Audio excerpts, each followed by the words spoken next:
one thing that I just really believe is everything is about how you feel and your feelings. Doesn't matter what you look like. If something makes you feel a certain way, that's the end of it. But you know, I've had a few meetings this week, and one thing I always ask people is give me your daily and your weekly routine. And the first thing I speak to them about is how we can work smarter. It's been very difficult for SMEs, and it will be very difficult coming out. I am concerned about certain sectors, like hairdressers, because they're going to be working 12-hour days. And do you know what? Personally, I don't think they need to. Because, listen, I've got a huge amount of grey hair in here. I don't care if I don't have it done until Christmas. I'm over that now. And it's superb. Like, look at all the Premiership football players. They all use the reformer. Look at all the rugby players. They are all on the reformer. They swear by it. Gordon Darcy's got his own studio because it works so well for him. BeBelle's tagline is to empower women and encourage movement, because I do believe, Joseph Pilates, movement does heal. So I'm a very quick processor. One thing I would say, you know, like when I'm coaching people, that's what I normally coach them for. So I do, like, quite often it's on Zoom, but my favourite kind of coaching is I do walk and talk, because I believe in movement, and actually when you're walking you get much better clarity. You don't start with perfection. You just progress.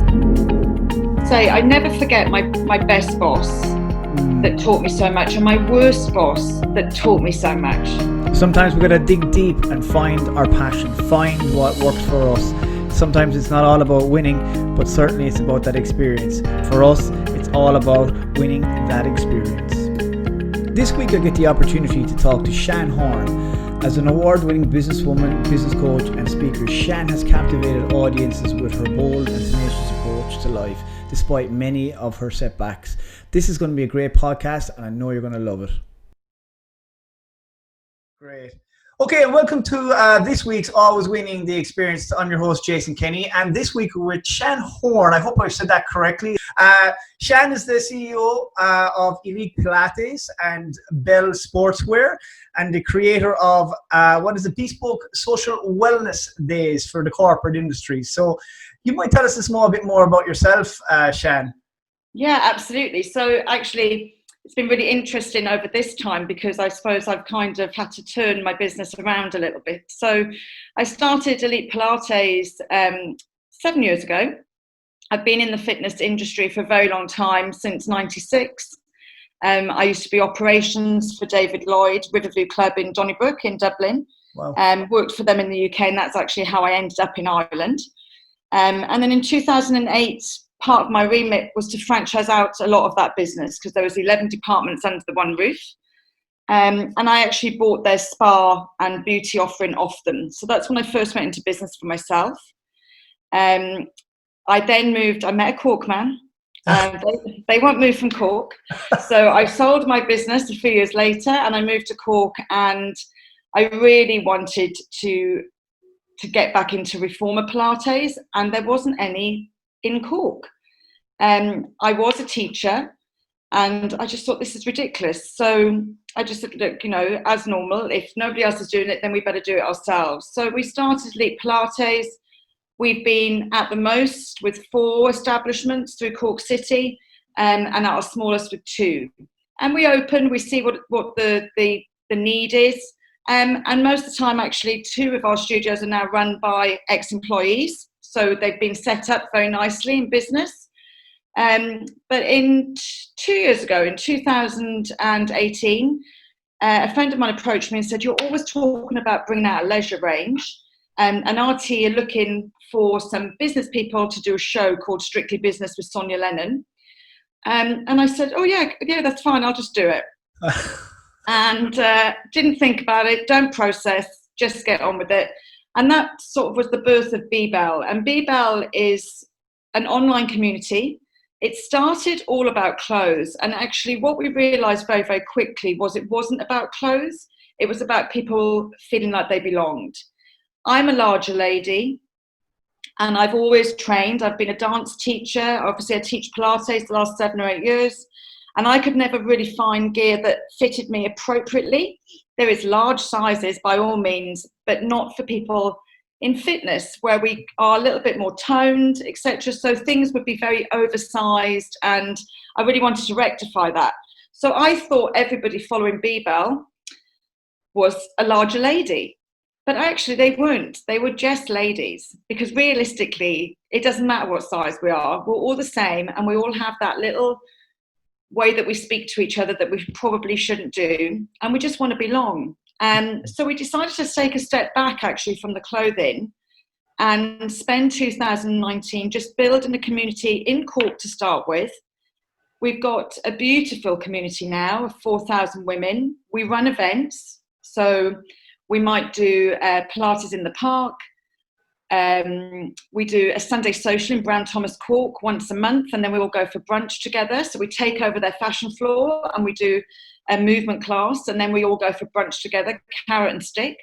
And then, and then I get invited in by corporates. So I might go in. One thing that I just really believe is everything is about how you feel and your feelings. Doesn't matter what you look like. If something makes you feel a certain way, that's the end of it. And so we do a lot of things around happiness and what makes you happy. And, everything we talk about is being kind, being supported, being positive, be happy, be a bit bold, be a bit badass, and be Belle. And it all stems from my niece, who's 4, who thinks she's an absolute ride and has this amazing confidence. And I just kept looking at her and going, what happens to us after that age? A load of white noise comes in, and it takes us till we're about 45 to feel like that again. And it should be sooner. So that's what we work on all the time. So those are my 2 businesses. I don't run Elite anymore. My husband looks after that, but I still teach there because I love teaching. And during this time, most of my time has been spent with actually small businesses and SMEs. Coaching them, because some people haven't survived, some people have survived. The ones that have come out of this really strong, and sometimes you just need a sounding board. So they call me the straight talking business coach. I don't mix my words, but I'm solution driven, so there's never not a solution in my eyes. Oh, fantastic. No, I love it. I love the whole idea you're injecting happiness back into people's lives. So you know what? There's a slight lack of kindness in the world. And you know what? There's a slight lack of kindness to ourselves as well, a bit of self-care and self-love. And it's not really about being, arrogant or ignorant or cocky. It's really about just, we give advice to everyone else and we forget to give it to ourselves and take some advice. It sounds like you've really embraced it, and that's powerful. I think embracing it, you don't, I just believe it. So, I often say to people when I'm interviewing people on the podcast, I say, we're talking about business. They're like, oh, what will I say? What will I say? And I'm like, it's your passion. So you don't have to worry about it. Just tell me how you feel. Because that works in business and in your personal life. But it just takes some of us a little bit longer. And I'm just trying to encourage people to be a little bit more. They use words like, I feel like I'm being selfish. Yeah, no, I hear you. We you know what, we've come across that so many times, and like yourself with the latest Zoom calls and with corporate and whatnot, people need to really start to empower themselves, and I think they have. And I know we just spoke briefly just off air there, we were talking about just, I suppose, getting that big pause button pressed, and it was a powerful thing. And I liked what you said as well. It would have been wonderful and extra wonderful if no one was hurt or and they were the unfortunate side effects of it. But you know what, I think it did make people slow down, and seeing things now as it starts to build up again, it's a small worry, because I'm not sure that people realized how special it was in many ways. I do worry that people didn't learn what they were supposed to learn. I was about a year ahead of this. I got married at the end of 2018, and because me and my husband worked together, we'd never taken a holiday. Okay. And we said, we won't take a holiday, we'll take a few days after the wedding, but we'll go away once a month, every month. Brilliant. To a different European city or whatever. And initially when I thought of this, I was just like, this is never going to happen. How am I going to get this to happen? Do you know what? It happened. No one died. No one got hurt. We were definitely better in our business because we were so happy. Our customers loved the fact, they loved our stories when we were coming back, and I'm very thrifty, so they loved to know how I was doing on such a bargain. And my staff were happy because, again, we were just in a much better place. And as the year was coming to the end last year, the first thing we said was, we're not stopping this. But you know, I've had a few meetings this week, and one thing I always ask people is, give me your daily and your weekly routine. And the first thing I speak to them about is how we can work smarter. And if you haven't learned that from this, you'll never learn it. There's no hope for you.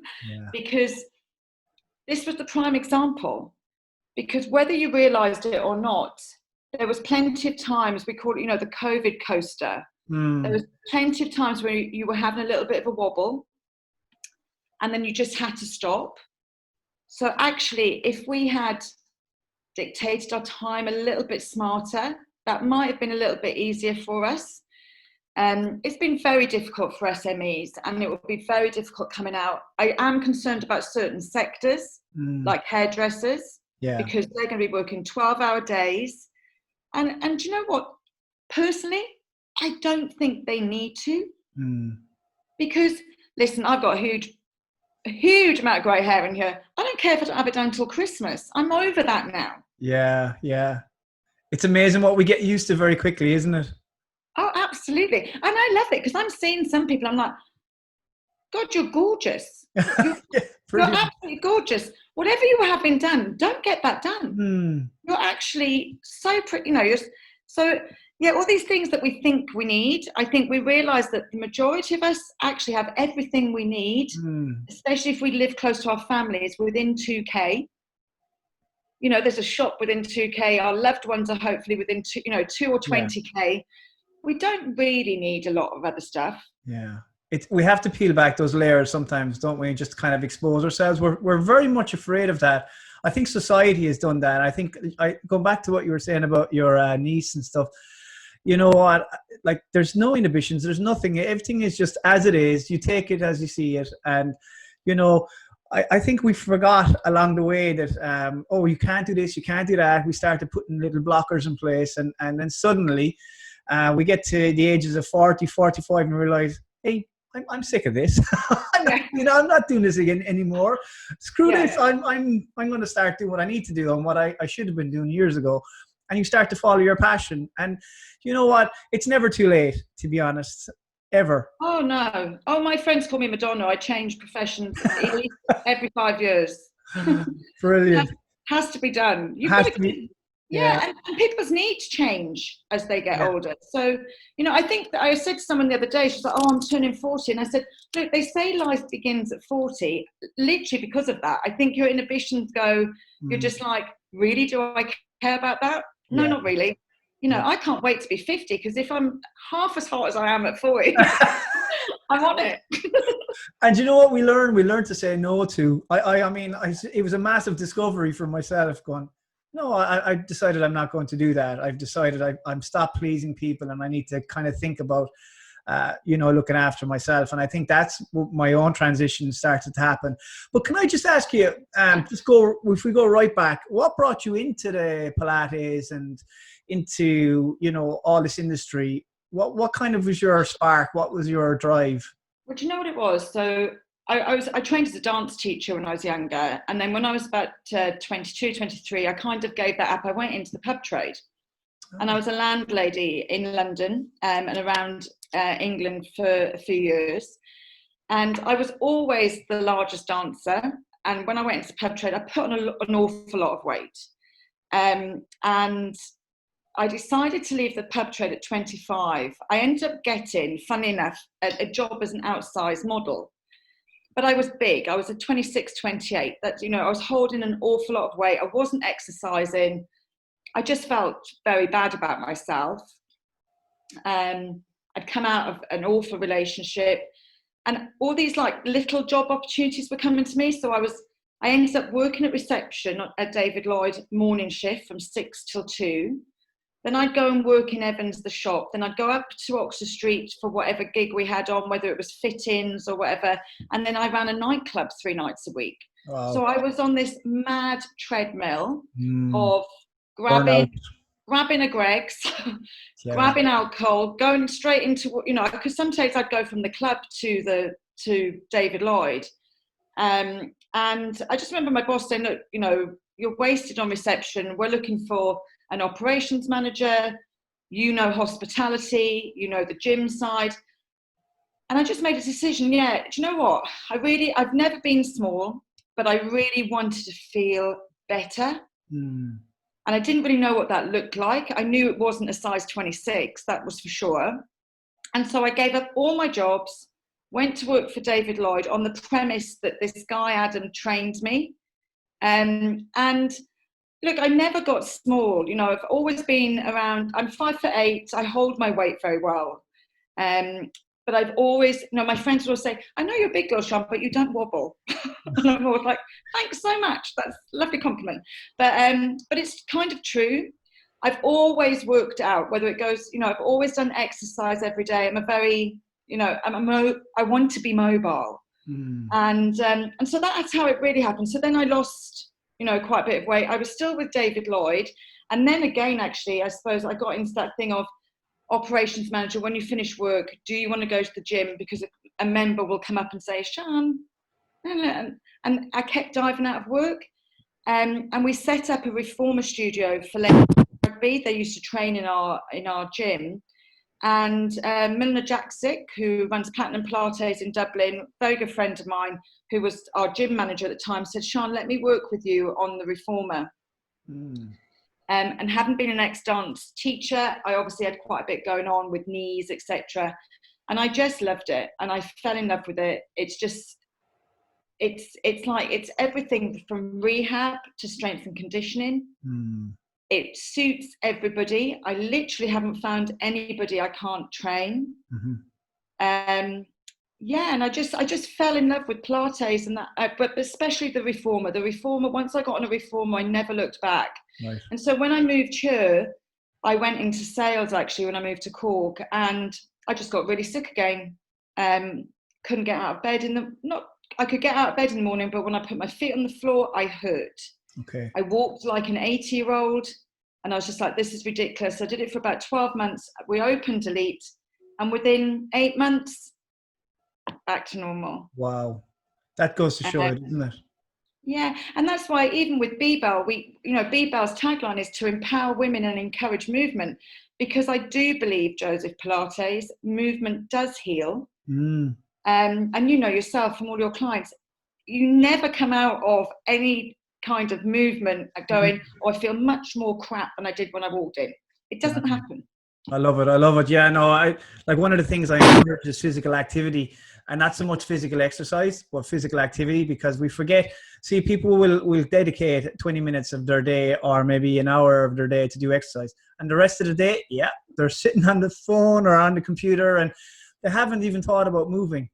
And it's only when you start to talk to them about physical activity versus physical exercise, they suddenly realize, actually, you're right. I've spent about 7 hours sitting down. Yes. And so I totally get what you're coming from, Can I just ask, how does your morning start then? How do you kind of ground yourself? How do you start your day? Yeah, absolutely. So I have a routine. I believe in routines. And it doesn't work every day. And I think, get used to the fact and don't beat yourself up when it doesn't. Just try to stick to it. I get up, I have my porridge, I have my Revive Active, I take my vitamin D, my vitamin C, and my probiotic, and I get out for 20 minutes. Nice. Just a really quick walk, just in case I don't have time later. And that would depend, like sometimes it's a 40-minute walk. It will depend what time my day starts. I'm not someone that, like, during COVID, I've been going to bed at like 9. Seriously, the other night I said to my husband, is it 9 o'clock yet? I can't possibly go to bed before 9. Yeah. But I love it. Yeah. Isn't it amazing though, the power of sleep, and people don't realize it? I mean, it's one of my my areas that I really love to talk about, but and I won't get into it now because obviously I'll take over the whole thing. But anyway, and it's free, and we don't realize the power of sleep and how we rejuvenate during, nighttime. And I think people just neglect that whole process of getting to bed. Now, look, saying that, with all the studies done, I mean, there's certain times for certain people, and just because you're supposed to go to bed early and get up early, that's not the case at all. It doesn't work like that, and that's been scientifically proven. But I think it's finding that spot. And when you find that spot through a little bit of experimentation, you're a different person. You function very differently the following day, and that brain fog disappears. Yeah, and you do. And I think, going back to saying no a little bit sometimes as well, I really am very regimented now that my day finishes at 5. Brilliant. Because I'm doing a lot of this kind of thing, and this isn't good for my body. And actually, on a good day, I'll probably have a half an hour break before I go onto my next Zoom call today. Even if I go and walk up and down my road, I've moved. My body doesn't like to be sat down, and actually, no one's does. No. What kind of, I suppose, hurdles did you kind of have to overcome when you kind of started off? Well, people's perception is always one, and I often talk about, a lot of people think health and fitness comes in one shape. And it really doesn't, not if it's done well. One of my first things I ever did when we first started, we had a team of 9 from 6'2" to 5'2", from a size 4 to a size 18, 20. And we took a picture of just our bodies so that people understood that, it is for everybody as well as everyone, So that's always been a hurdle, people's perception. But I think, I always tell the story, I'm very aware of people. I've worked with people for a long time. I have a good sense of people. And so quite, sometimes people that come to me for ages might bring a couple of friends, and you can see the friends' faces going, does this work? And then we start moving, and then I'm like, I'll show you how this works. Nice. And they're like, oh my God, you really can do that. And I'm like, but it's just practice. And you, like, the amount of times, you're teaching something to somebody and it's new, and they're like, oh, I'm just not getting, and I'm like, you're not supposed to get it right. This is the whole point. It's the same in life. You don't start with perfection. You just progress. And there's certain moves that I will never be able to do because of my knees in Pilates, but I'm an amazing cuer. And actually this time I'm teaching people on Zoom has taught me how good I am at that. And so I celebrate that, because I can get you to do whatever I want you to do. Yeah. It's transferring that skill, isn't it? 100%. Yeah. And some people can't, the classes I teach are all verbal. And the amount of times people are trying to creep their head, and I'm like, guys, you have to, it's not like an instructor at the front of the class going, move your left arm. It's not that. You have to close your eyes and just think about your body and how it moves. I have a complete rule. You are not allowed to look left and right, because you're not allowed to compare yourself to anybody else. Your arm isn't their arm. Your leg isn't their leg. It does different things. And I just want you to get used to understanding your body better.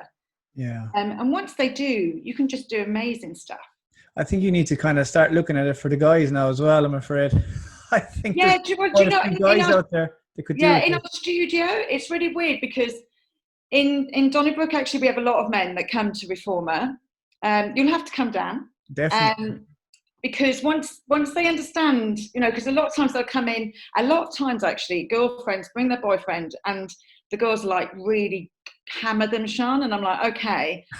And they're like, oh my God, this is horrendous, because they don't realise, it's strength and conditioning. Yeah.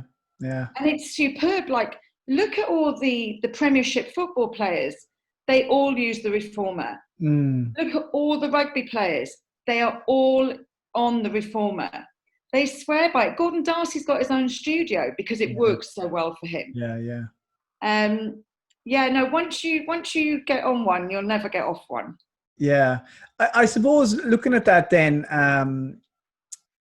obviously the reformer is one area of it, the Pilates. Is there Yeah. other areas then you delve into? Yeah, absolutely. Like, I mean, I teach primarily reformer. My husband is rehab specialist, so Okay. he would look after everybody pre and post surgery. Nice. Obviously, prenatal is really, really important, and we have a prenatal specialist. So that is really important. And there's obviously mat work. The one thing, and I often say to people, is it's all movement. So, like, although like Pilates is my thing and I love it, I don't really care how you move as long as you're moving. Yeah. Yeah. No, you don't have to come to me, if you don't like it, so you have to find something that you love. If it's not fun, you won't do it. Yeah. No, I hear you. Yeah. I suppose at the beginning then, obviously with a few bits and pieces and hurdles and stuff like that, is there anything you would have kind of changed in your business and how you approached it? And if you were to go back in time and say, is there some, I'm just thinking in terms of, to offer some help for people who are kind of in kind of limbo now and not sure whether they should make a transition. I've spoken to a few people recently there, and they're looking at getting their normal jobs. They have a passion for something, and I say, follow your dreams, follow your passion, do it. But they're in kind of limbo. Is there any kind of advice you'd offer, or anything you would have changed or kind of picked up along the way, if that makes sense? So I'm a very quick processor. One thing I would say, like when I'm coaching people, that's what I normally coach them for.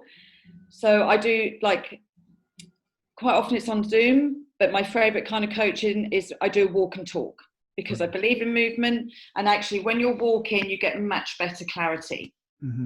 The most successful businesses are things that you understand, believe in, and are passionate about. Don't just do something because you've seen somebody do something well and you think, oh, I could do that. Because actually, if you're not 100% about it, and just make sure it's right for you. There's the two most expensive things that you'll do when you go into business are people and bricks and mortar. The bricks and mortar, don't be concerned about. There's no feelings there. But people are important. So if you're going into an area where you will have to employ people, make sure that you're ready to do that. I see a lot of people employing people and they're not leaders. And you do have to have those skills. Yeah. I taught a long time ago a thing called insights, and it basically puts people into 4 categories. Red, dominant leaders; blue, analytical; green, tree huggers; yellow, let's have a party. And actually, I'm in work, I'm dominant and I'm red, but I've a lot of yellow and green in me. I've no blue in me whatsoever. So the first person I employ in my team is a blue. Yeah. I want to employ the red because we get on so well, but an absolute disaster. Yeah. So you just have to make sure that people are going to be the most important thing for you. Make sure that you're surrounded, whether you're self-employed or you're taking people on. If you're not surrounded by the right people, you're in trouble. And if you need, people talk about decluttering their house. I often talk about decluttering people. And it doesn't mean you've got to cut people off, but you have to value the time that you spend with the right people and the wrong people. Yeah. Well, that's very powerful. Yeah, I think that's such a good message to give to people. Surround yourself with the right kind of people and the right environment. I think that's very powerful. You're going to learn from that very quickly, and it'll challenge you small, but I suppose one of the things is probably stepping outside that comfort zone too, realizing you have to work a little harder to try and make things work. It's not a case of just going in, open the door and starting your job and going home again and forgetting about it, Yeah. But I interviewed someone the other week and they said, Sian, if it was easy, everybody would be doing it. But you know what? Everybody is doing it. Some people are crap at it and some people are really good. That's the only difference. Yeah. In your life then, just a question for you. Who's probably one of the most influential people in your life? Me. And if outside of yourself then, if you're... I'm joking. So as I grew up, and I tell this story often, but my dad would have been a massive influence for me. He worked in a corporate, he was a pub manager, but he's just an ideas man. I could sit across the table with him and we could think of we could think of 2 or 3 businesses we could open every day of the week. Brilliant. We were both, I'm very similar to him, we're both a connector of people.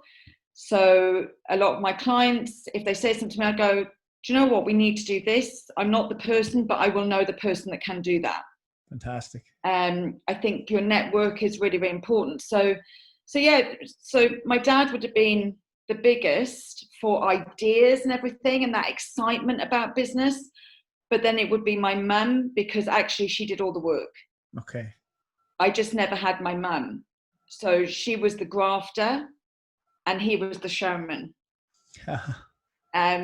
So everybody go, oh, David's amazing and he works so hard, and my mum would be sweating it out in the kitchen, like, do you know what I mean? So very smart man, but his ideas, like, and it was, it was quite sad. I suppose he passed like 10 years ago, but he did a lot for other people's businesses that really wasn't recognised, and we saw it happen. And so I think it's really important, and people forget. I always.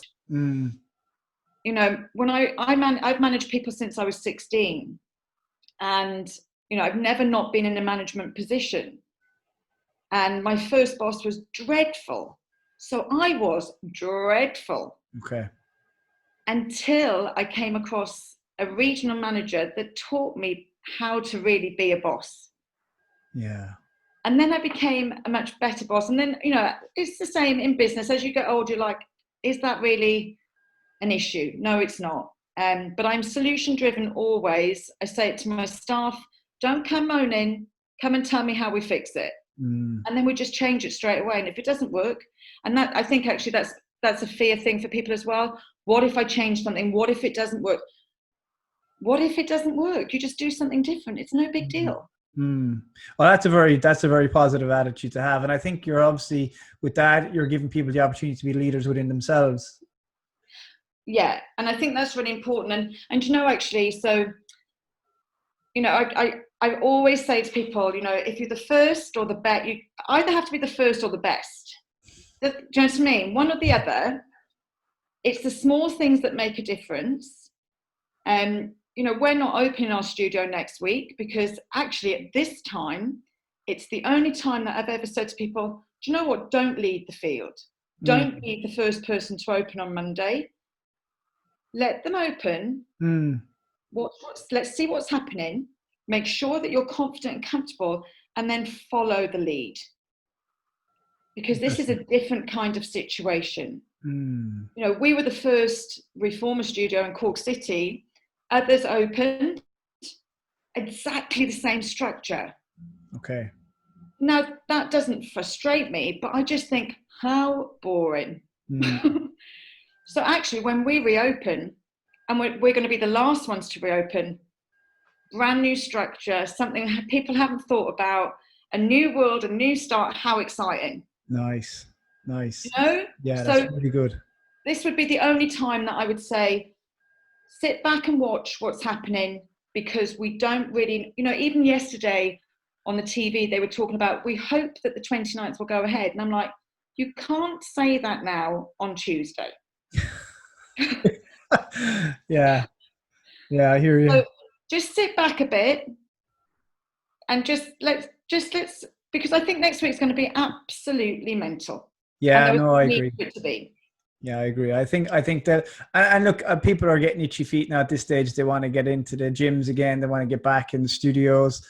They're looking to get out in restaurants. I mean, how many birthdays have been celebrated? Unfortunately, my own son couldn't even celebrate his confirmation, and I know he's missed his 6th class of school now this year, and he's going straight to secondary. So it's going to be a very interesting transition for him, and very interesting time. But I do know the education system is trying to put stuff in place for them. But look, it's difficult all around, and I think you're right. I think sit back, watch first, maybe. And I always use the analogy of boxing. It's the corner man who sees all the action, sees what's going on, and can make the decision. When you're in the middle of the chaos, it's quite hard to make those decisive movements and decisive decisions. But you're bang on.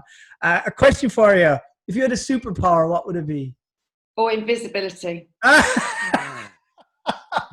100%. Is that from being? I'm going to be a little nosy now and see what everyone's doing, or why would you want to pick that? Because people fascinate me. Like, I love people.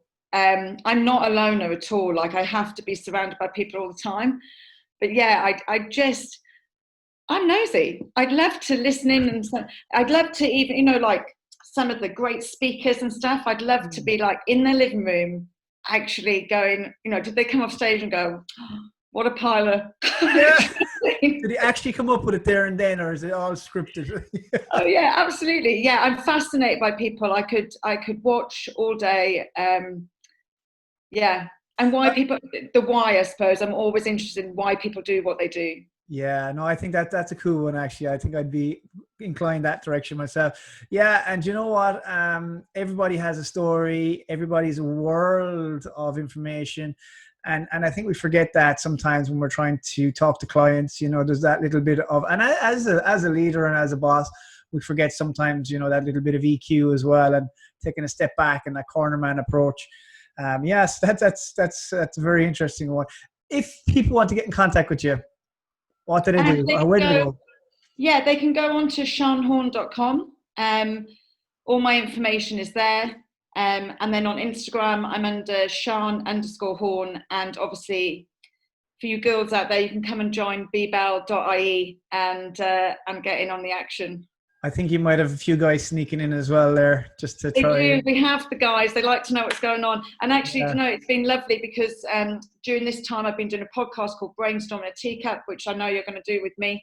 And it's been great to interview the boys and loads of people have said to me, Sian, like, we've been dying to get in on the action because you're really good at community. Nice. And it's so good to have that different perspective. Yeah. No, I agree 100%. Definitely. Yeah. And it's a nice balance too sometimes. And you can get things from the other side too. And you'd be surprised what, I see it myself. A lot of the guys are starting to open up a bit more about things. It's not so much closed shop anymore. No. And actually... Yeah, I think it's been really good, and some of the guys that I've had on so far and I've got planned are just great, like super. Really good.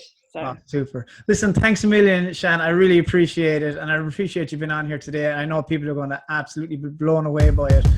Such an influence, and keep doing what you're doing because it's just such a powerful thing. Thanks a million. I really appreciate your time. Thank you.